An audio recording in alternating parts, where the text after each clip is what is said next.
It's a tremendous loss, a great loss. The reason I get emotional for that is anytime before I speak to y'all, we always speak to the families. As to be expected, they're very upset. There's a gauntlet of emotions there that's with those folks. And as always, we always like to, excuse me, ask for prayers and thoughts for those families.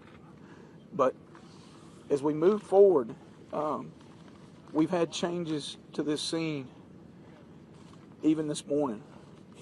And what I mean by that is we're finding some of the scene is naturally, because of where we're at, has more ordnance that's on it.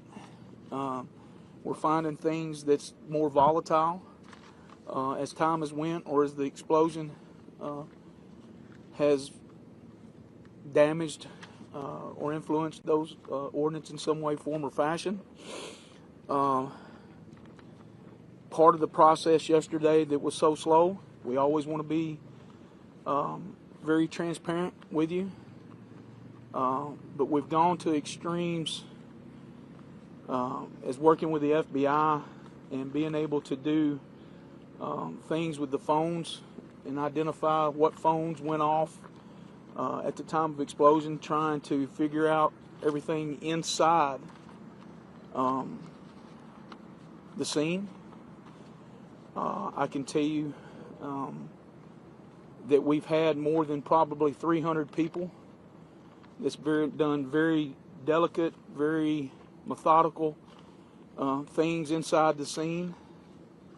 And at this time, we have recovered no survivors. Again,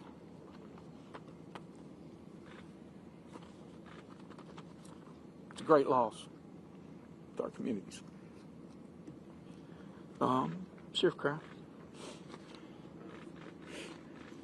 As Sheriff Davis said, like I said, this thing is changing constantly. Like I said, we're trying to do our best to take care of the families. AES has been great, sitting up with family support. FBI, ATF is also here, TBI, about any, I can't even think of all the departments. Yeah, I'm scared to name them all. It's just been overwhelming with all the help that's come in to assist with this tragedy that we're dealing with. Like I said, it's changing minute by minute. Like I said, we found out this morning some changes in the safety protocol and what we're having to deal with. And it's like we were already going slow, and now we're slowing things down even more, just for safety for everybody. And that's exactly one of the questions that we had, or knowing coming into this conference. You see the ambulances here, you see the helicopter here, and that's here for the protection of these guys that's here, for their safety. I mean, it's when we have the situation and we feel that it's that volatile, we want to take care of that and actually get in front of anything. And matter of fact, it might not be a bad idea for a guy from ATF if yeah.